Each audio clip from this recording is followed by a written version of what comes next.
IPL 2025 की trade window फिलहाल खुली हुई है और 10 की 10 फ्रेंचाइज अब दोबारा से एक्शंस में आ गई हैं क्योंकि बस 2 महीने के बाद आपके सामने एक बार फिर से ऑक्शन होता हुआ दिखेगा। अभी डेट नहीं आई है लेकिन एक्सपेक्टेड है कि दिसंबर में आपके सामने आईपीएल 2026 के ऑक्शंस होंगे जो कि मिनी ऑक्शन होगा, लेकिन कुछ बड़े बड़े ट्रेड्स उससे पहले होंगे, ये बहुत ऑब्वियस है। जैसे ईशान किशन को लेकर खबर आ रही है, वॉशिंगटन सुंदर को लेकर खबर आ रही है, जिसको हम इस वीडियो में डिस्कस करेंगे कि किस तरह से ईशान किशन, जिनको पिछले साल ही सनराइजर्स हैदराबाद ने अपने पास बुलाया था और ईशान ने पूरे टूर्नामेंट में 2 इनिंग खेली थी, जिसके बारे में आप बात कर सकते हो बिकॉज उसके अलावा कुछ खास बात करने को था नहीं, लेकिन फिर भी later half of the Sunrise Hyderabad का जो उनका टेन्योर था उसमें वो थोड़े से कंपैरेटिवली बेहतर दिखे थे, तो उनको लेकर के ट्रेड स्टोरी है।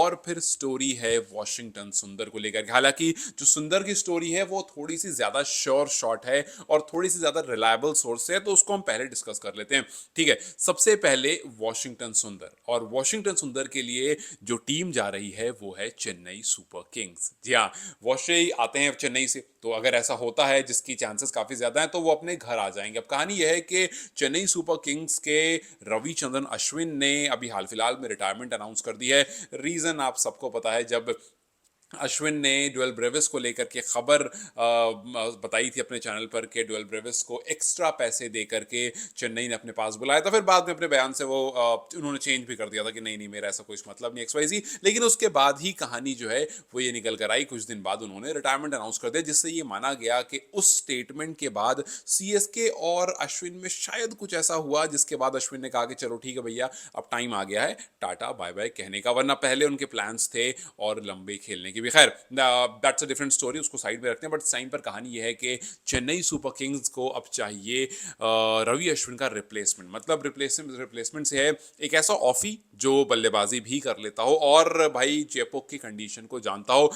नन अदर देन वॉशिंगटन सुंदर आपके दिमाग में आएगा। और वॉशी जो कि गुजरात टाइटंस के पास हैं, चेन्नई ने उनसे बात भी कर ली है। चेन्नई ने गुजरात टाइटंस से बात कर ली है और जहां तक रिपोर्ट्स बताई जा रही है वो ये कि गुजरात टाइटंस की मैनेजमेंट ने ट्रेड के लिए अग्री भी कर दिया है। लेकिन ये जो ट्रेड है ये ऑल कैश डील वाली ट्रेड होने वाली है। मतलब यहाँ पर एक्सचेंज नहीं होगा प्लेयर का कि हम आपको एक प्लेयर देंगे, आप हमें एक प्लेयर दो। बिकॉज कहानी जब तक संजू सैमसन को लेकर चल रही थी तो ये कहानी हो रही थी कि हो सकता है कि ट्रेड प्लेयर्स को लेकर हो और एक प्लेयर यहाँ से उठ करके राजस्थान जाए और फिर एक प्लेयर राजस्थान से उठ करके यहाँ पर आए। लेकिन अब कहानी वैसी नहीं है। अब कहानी यह है कि in cash, all cash deal होने की बात है कि भैया सारे के सारे कैश लो और हमें ये खिलाड़ी हमारे पास दे दो। और उसके लिए Gujarat Titans, all cash deal के लिए गुजरात टाइटंस जो है वो अग्री भी करी। अब देखिए, चेन्नई सुपर किंग्स का जो लास्ट सीजन था वो काफी खराब रहा था। हम सबको बहुत अच्छे से याद होगा किस तरह से ड्वेल ब्रेविस ने आकर के कहानी काफी हद तक बदली थी, किस तरह से आयुष मात्रे ने आकर के काफी ज्यादा स्टेबिलिटी टीम में दी थी। और ओवरऑल अगर आप ऑर्डर देखोगे तो काफी सारे उसमें प्रॉब्लम्स दिख रहे थे। तो शायद इस टाइम पर चेन्नई ये सोच रहा होगा कि यार हमें एक ऑफी चाहिए जो इस कंडीशन को जानता हो, जो रन को रोक सके और लास्ट में आकर के रन्स भी बना सके। तो मोरओवर कहानी ये है कि एक सॉलिड फिनिशर और जो उनकी स्पिन में थोड़ी सी हेल्प कर सके। अब देखो, अगर आप सुंदर की तरफ देखते हो तो पिछले सीजन उनको पूरी तरह से यूटिलाइज नहीं किया गया था। 133 रन उन्होंने बनाए थे, उनका स्ट्राइक रेट 166 का था। मैचेस उन्होंने सिर्फ और सिर्फ 6 ही खेले थे, तो 6 मैच में 133 रन और 166 का strike rate is not very bad for someone who comes at number 7। लेकिन सवाल यह है कि क्या वाकई सीएसके को एक ऐसा खिलाड़ी चाहिए, क्या वाकई सीएसके को एक ऑलराउंडर ऑफी चाहिए या फिर नहीं? क्योंकि अगर नहीं चाहिए तो फिर, क्योंकि अगर आप फिनिशर की तरफ देखते हो इस टाइम पर सीएसके के, तो फिर वहां पर जड्डू होंगे, वहां पर सुंदर होंगे, वहां पर धोनी होंगे। इनके ही आस, और तीनों में से कोई भी नाम ऐसा नहीं है जो बहुत बवाल हो। धोनी है, आई नो, धोनी वो नाम है, लेकिन आपको ये बात ध्यान में रखनी पड़ेगी कि धोनी अब अपने बिल्कुल लास्ट स्टेज पर हैं और खेलने के, मतलब अपनी क्रिकेटिंग करियर के लास्ट स्टेज पर हैं। और it's there is a high possibility कि वो इसके बाद आगे ना खेलें या फिर वो ये टूर्नामेंट अपने फुल स्ट्रेंथ के साथ ना खेलें। हालांकि हम काफी टाइम से कहते आ रहे हैं और धोनी हमें हर बार गलत प्रूफ कर देते हैं, लेकिन अच्छी बात है अगर धोनी हमें एक बार फिर से गलत प्रूफ कर दें। बट ये बात सीएसके को और सीएसके फैंस को लेकर चलनी पड़ेगी कि धोनी इंजर्ड हैं और उनके घुटने अब उस लेवल के नहीं रहे कि वो लास्ट में आकर के आपको हर मैच फिनिश करके देंगे। तो धोनी को आपको एज एन ऑप्शन ही सोचना पड़ेगा। तो इसका मतलब यह है कि जड्डू, सुंदर और चलो धोनी को भी रख लेते हैं, ये तीन आपके फिनिशर्स होंगे जो कि उतने ज्यादा लीथल नहीं लग रहे हैं। खैर आई नो कि आपके दिमाग में अभी डुअल ब्रेविस भी आएंगे कि यार वो भी तो है, वो मोस्टली आपको मिडिल ऑर्डर को संभालेंगे और हो सकता है काफी बार ऐसा भी होगा कि वो आपको 17-18 ओवर के आसपास आउट हो जाएंगे, बिकॉज वो वहां पर अपना 15 के आसपास वो अपनी बल्लेबाजी थोड़ी तेज करेंगे, 6-4 मारने की कोशिश करेंगे, एक दो ओवर वो मार भी पाएंगे, कोई दिन बहुत अच्छा रहा तो वो फिनिश भी मैच को करके देंगे, लेकिन फिर वो काफी बार 17-18 ओवर के आसपास में आउट भी हो जाएंगे, बिकॉज इसी तरह से रोड मैप बनता है किसी भी टीम का। तो अब कहानी बस ये है कि क्या वॉशिंगटन सुंदर की जो को पिक करने की, जो ट्रेड करने की बात हो रही है, क्या ये सही है या फिर टीम को किसी और की तरफ जाना चाहिए था?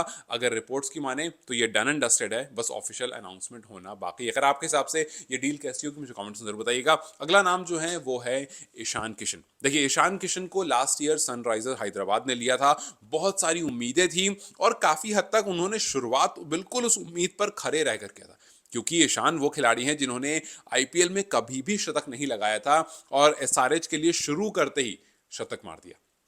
सबने कहा कि यार बताओ, ये बंदा मुंबई से खेलता था, इतने टाइम तक मुंबई से खेला, लेकिन वहां इसके बैट से शतक नहीं आया और एसआरएच में आते ही इसने शतक लगा दिया।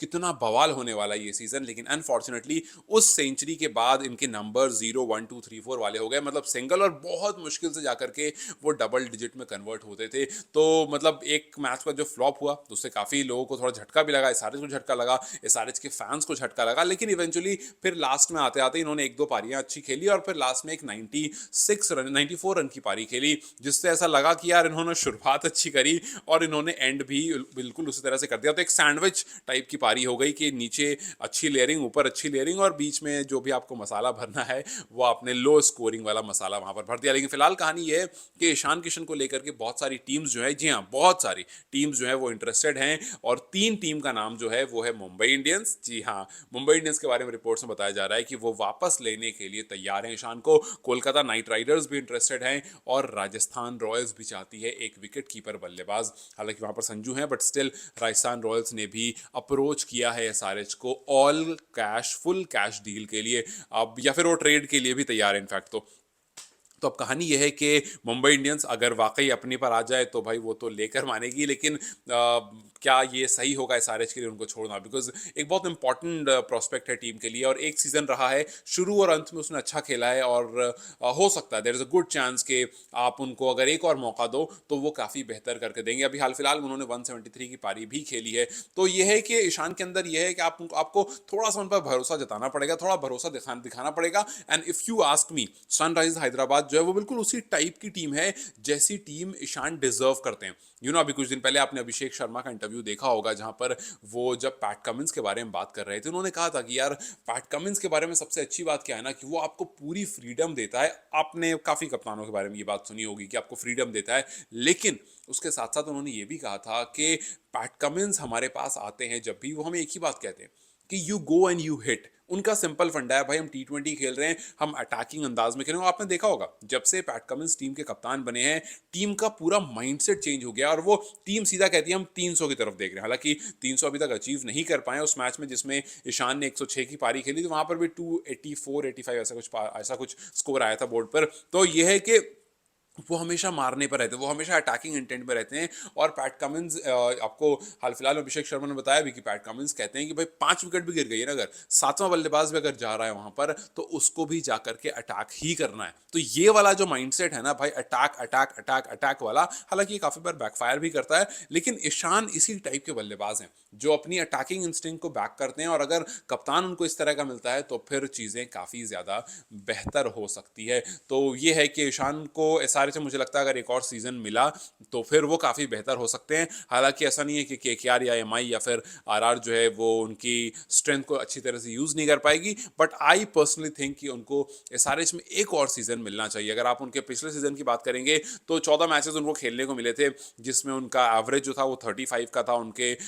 उन्होंने टोटल 354 रन बनाए थे, जिसमें एक शतक और एक अर्धशतक आया था। जैसा मैंने आपको बताया कि एक पारी की शुरुआत में आया था, एक सीजन की शुरुआत में आया था और एक सीजन के आखिर में आया था। मार्च 23 2025 को उन्होंने मेडन आईपीएल शतक लगाया था, जिसमें एसआरएच ने 287 रन बनाए थे। जी हाँ, 287 रन बनाए थे और इन्होंने 47 बॉल में 106 की पारी खेली, एकदम जबरदस्त, एकदम ताबड़तोड़ पारी खेली थी। लेकिन उस मार्च 23 के बाद सीधा मई 23, मतलब मार्च के बाद अप्रैल पूरा गया और मई आया, मई 23 को उसी साल। तो 2 महीने, एक बड़े नंबर के बाद 2 महीने इंतजार करना पड़ा, पूरा सीजन खत्म हुआ और तब जाकर के उनकी 94 की पारी आई और 94 रन आए 48 बॉल में। एक और ताबड़तोड़ आया था आरसीबी के खिलाफ। तो 2 मैच में उन्होंने लगाए 200 रन और बचे हुए 12 मैच में उन्होंने लगाए थे 154 रन। तो अब कहानी यह है कि क्या ईशान किशन को एसआरएच बैक करेगा, मौका देगा कि यार छोड़ो, जो जो भी फ्रेंचाइज आपकी तरफ देख रही है छोड़ो, हमें उनसे मतलब नहीं है,